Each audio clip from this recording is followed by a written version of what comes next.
Hello everyone and welcome to 12 Days of Sketchmas. There's 12 videos in a row to do with the prompts for Sketchmas. Anyone can participate in this list if you want to. This was actually lovingly compiled together with my Discord from a list of old prompts that I did last year and the year before, so we sort of mixed up a few things here.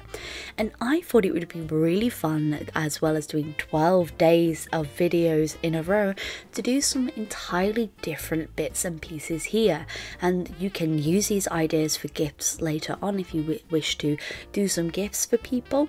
But for the prompt Sugar Fairy Parade, which is our first prompt here, I decided I wanted to make Shrinky-Dink keyrings.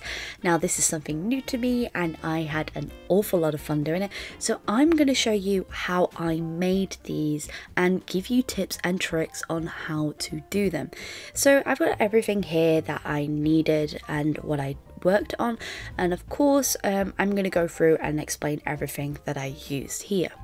First off, you've got your sketch, this is super important, your Shrinky-Dink paper, key rings and jump ring pieces, a hole punch, a heat gun, and of course the tools that I'm using to colour with. I chose to use acrylic pens for this just because the colours are really vibrant and they sit on the actual paper itself really well. So the first thing I did was I sketched out my designs. You want to try and remember that everything that you do with Shrinky-Dink, it kind of shrinks to nearly a third of the original size, so it does shrink by quite a bit. Sometimes it shrinks to about a half, but in my experience it's about a third of its original size. So you want to be sort of self-conscious of that when you are like messing around with it, so to speak. I had a quick play around with it and ended up realizing that if I drew too small it was going to be completely illegible, so this allowed me to really think about sizing and the sort of idea that I was working with here. And since the prompt Sugar Fairy Parade, when I was thinking about the prompt Sugar Fairy Parade, I was really inspired by an animated film called The Nutcracker Prince.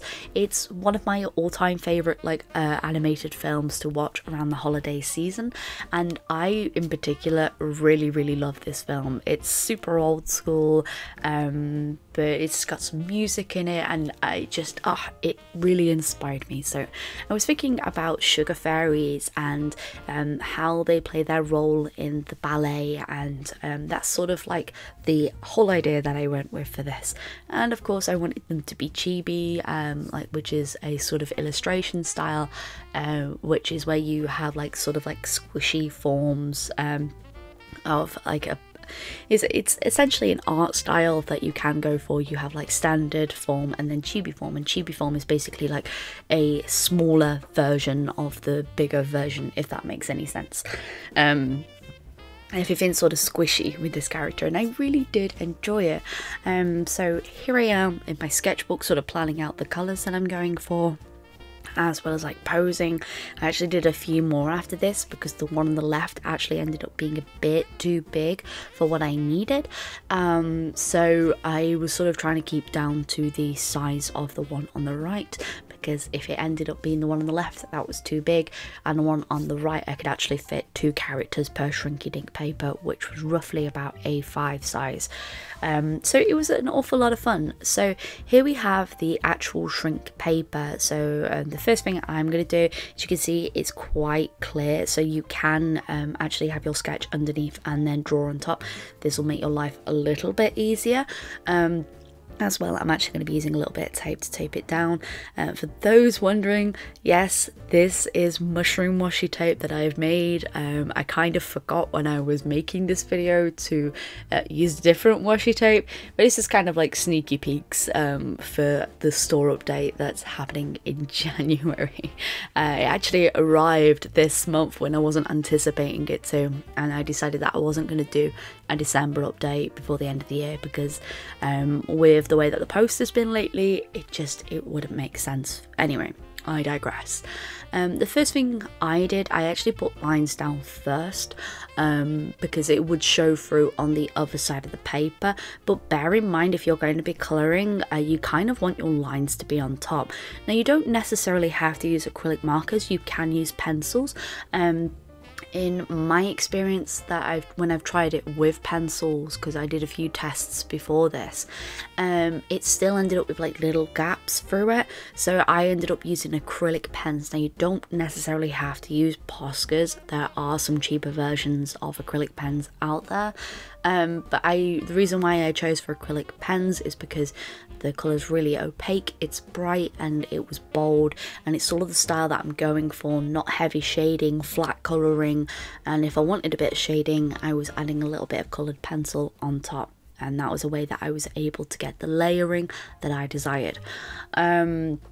But if you put the line work on the underneath and then try to build up the colour on top, it was really difficult sometimes to get like the colour in certain areas. So my actual recommendation is, if you want the line work underneath, do your line work, and then you're going to want your colour, and then you're going to want another line work on top. This just adds a little extra step for you if you wanted to do that. So I had a lot of ideas for 12 Days of Sketchmas. Originally I was just going to make posts up on Instagram or Twitter, but I really wanted to do something that would challenge myself and do something for this channel that is a little bit unusual. Because I post normally videos every single Thursday, and if I was to do my normal schedule, it would have meant that I would have been posting on Christmas Eve and New Year's Eve, and I wanted to take a week's break off actual work, because I very rarely take breaks off work. So I do apologise for those who do actually look forward to my videos every single week.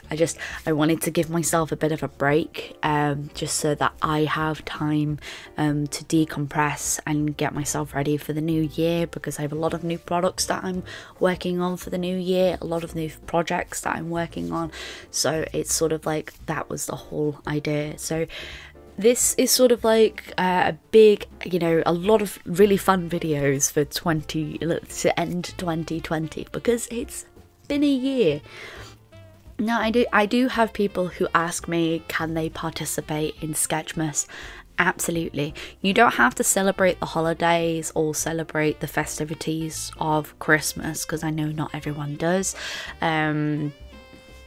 I know not everyone actually celebrates that, but the whole idea with these prompts is that they aren't specific to Christmas, and it's more specific to what I think of when I think of like this sort of season. And obviously there's a little bit of the holiday spirit that's put into there, but anyone can actually participate in this. You don't have to do 12 days in a row. You could do little sketches if you wanted to. I just really wanted to push myself and do lots of different things and have a lot of fun while doing it. And this was an awful lot of fun, and a challenge as well, as you will see when it comes to using the heat gun, because oh boy did I have fun doing that. Like, it was really silly, and when the heat gun, you'll see it in a minute, it's just stupid. So you'll have to let me know which prompt you are looking forward to the most, because Sugar Fairy Parade is today, Candy Cane Critter is tomorrow, we've got Cozy Hot Chocolate, Gingerbread Elves, Star Collector, Winter Wishes, Perfect Tree, Nutcracker Couture, Snowball Dance, Frosty Mornings, Festive Pudding, and Holiday Crown. So I'd be really interested to see which prompt you are looking forward to the most, and what you think I'm going to be doing for each of these prompts. I know people on my Discord have had sneaky peeks, and I know people on Patreon have had exclusive sneaky peeks as well. So that's not fair. Speaking of, quite a few of these are going to be available up to Patreons as well. Not so much like some of the physical products, just because I'm not going to be able to make that many for everyone as much as I would love to. I physically will not have time. But for example, these key rings that I've made, the Plant Witch Patreons are going to get one each, and you'll have to wait and see to what else I do. I'm so excited for you to see all these videos, because I've worked really hard on them. I really like these designs. I decided that after I'd done one, I'd like to do them of all different colours, and I did a few different poses. I think in the end I did 3 different poses. So the one that you see here is just like my first like sort of pose that I did, and I was sort of adding like glittery elements to it. And after they had shrunk, I used a little bit of Mod Podge on top to seal it, and added a little bit of glitter to some of them so that they would have like a shiny sort of like prospect to them to make them a little bit more fun. And this is the fun thing about this, experimentation is key. There is no right or wrong way to apply stuff to this, because at the end of the day you don't know if something's going to work until you actually try it. And there are people who do shrinky dinks, and I know people who do shrinky dinks and they do pins with them and everything like that. I keep saying shrinky dinks when it's actually just called shrink plastic, but I've just always known them as shrinky dinks. I don't know why. I think there's a brand called shrinky dinks. But I know people who are a lot more talented with it than me, because they've had a lot more practice. But honestly, this was really fun, and like genuinely can recommend it to anyone to try out. You are going to need a little bit of setup for it, but overall it was really fun. So the first thing I'm going to do is obviously I'm going to cut out my thing. This got to be quite difficult because especially in corners, so when you're making your shrink plastic object, you're going to want it to be fairly simple shapes that you do, or when you're cutting it out you want it to be like fairly rounded shapes that are around it, mainly because I found that sometimes that the plastic was like splitting. As for the hole punch, this actually came with the shrink plastic that I bought as a set, so I'm just choosing an appropriate area where the keyring hole would be, because we're going to need to put our jump ring holes in there. I think after I'd done this one, I decided that I was going to leave an area like where a hoop would normally be in sort of like a keyring area. So after cutting it out, we are going to use the heat gun, and you are going to see the struggle, the absolute struggle that I had with this. The first thing I found was it took about 30 seconds for it to fully heat up properly and for it to actually affect the plastic. At first I was like, am I doing something wrong? Because everything I've read saying that you want to hold it down so it doesn't curl up too much within itself. And I was really confused at first because I was like, it's just not reacting the way I need it to. And then she started going, but then she wouldn't stop curling in on herself, and I immediately panicked. And folks, just a word of warning, this stuff gets really hot. Like seriously, it gets absolutely boiling. Don't put your hands in the way like I did. And now you can see this is what it looks like as it's shrunk down. So she's shrunk down by a fair amount, and what we're going to do is just add a little bit of sealant before we add the jump ring and the keyring loop to it. I actually have a lot of this stuff because I assemble all my wooden keyrings myself, so it was stuff that I already had in. And here we go. This was my sketches before the final products. I decided to make little like sort of flowers to go with the key chains as well, to sort of like fit with the crowns, and I'm really glad that I did this, and I really love them. You have to let me know what you think. Like, I think they all turned out absolutely cute, and it was such a fun project, and I like this sort of idea that they are all like different in their own way and unique. It was really fun to do, and I don't know, I had a lot of fun.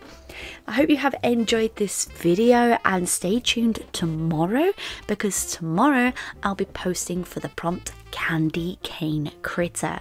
We're going to do some character designing, and I am very excited. Hope you have enjoyed this video. Keep drawing, love what you do, and as always folks, stay creative.